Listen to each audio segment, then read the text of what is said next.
All right, we're back after a 14-0 Toronto Blue Jays win over the San Diego Padres.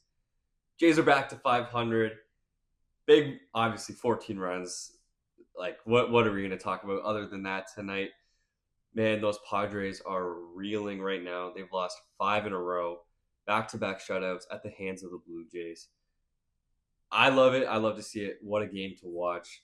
Before we get to all the shenanigans and the merry-go-round on the base paths, I have to touch on Kevin Gausman, who was perfect tonight. Not well, not perfect, but 7 innings pitched, 3 hits, no runs, 9 strikeouts, didn't walk a batter, only took him 92 pitches to get through seven. Gausman was vintage. What else could you want? Ace-like performance tonight. And the biggest thing for me that I was the most encouraged to see, his velo wasn't even up. Usually when Gausman has these type of starts, especially last year and the year before, it's because his velo ticks up and he's kind of got an extra tick on the fastball, right? Not the case tonight. What was different was his splitter was actually a mile and a half slower than his season average, which I wonder if Padres hitters were a little bit more out in front. Maybe it made it a little bit more deceptive. I'm not 100% sure. Would have to dig into it a little bit further, but it was something I was really encouraged by. I'd love to see it. Watching Kevin Gausman when he's on is as fun as watching any pitcher. It just takes him 2 pitches, just fastball splitter, and that's all it takes. And he was amazing again tonight. What he was doing to Jackson Merrill was honestly unfair. His first at bat was he threw him all splitters, struck him out. His second at bat, he threw him all fastballs and got him to like lazy fly out, pop out kind of thing. And then his third at bat, he mixed up the 2 pitches and got another strikeout. Poor Jackson Merrill, man. Like he made him look young. Jackson Merrill's a young kid. I think he's only 22, but Gosman made Merrill look like a rookie tonight. The next thing we got to touch on, Randy Vasquez, Padres starter tonight. He was good. Jays score 14 runs. You usually don't go, oh, the other team starter was good, but no, he made it through four and 2/3, 4 hits, 2 earned, 4 Ks. Didn't walk a hitter, and he was dotting up early in the game. He was impressive. I didn't enjoy watching him pitch. Like we were in a pitcher's duel early here. It was looking like a carbon copy of last night's game, to be honest. And it took a Nathan Lucas home run in the 5th inning, the 2-run homer to finally get to Vasquez. And I think that's the perfect transition into the offense because I want to start with Lucas because he's the key player for me here tonight. He obviously opened up the scoring with his homer. And I think it's time we start a dialogue. I think it's time we start the conversation. Maybe Nathan Lucas should hit leadoff against right-handed pitching. I'm going to let you think about that for a second. I don't hate it.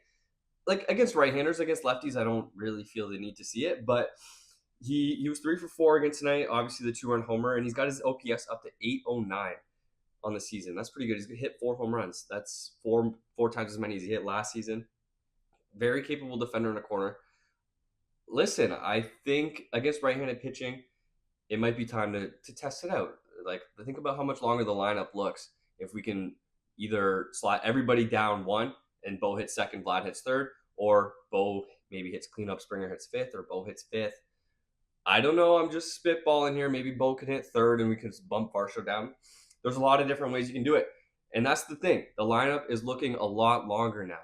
Obviously, you score 14 runs. The recency bias is going to be in there a little bit. It's like, oh, everybody's on fire. Everybody's so good. But Nathan Lucas is in an extended stretch of good play. He's putting together a really good season so far. I love watching him play baseball, to be honest. Okay, so we'll move to the 7th inning. Jays are up in the game already. And Nathan Lucas is at the plate with runners on first and second, nobody out. Jays have already scored a run, so it's 3-0 now. And they're calling on Nathan Lucas to sac bunt. John Schneider, really? You're already up in the game.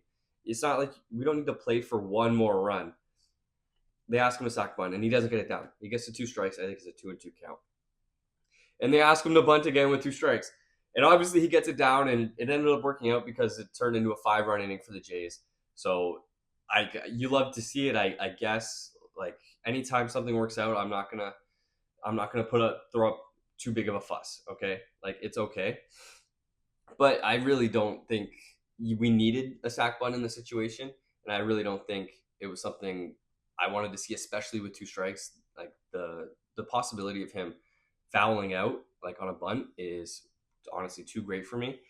But he got bailed out by Manny Machado in the Padres infield defense. Next thing I want to touch on, I lost track of the amount of like straight up bad defensive plays. Machado had at least 3 of them. I think Machado had 3 errors in this game.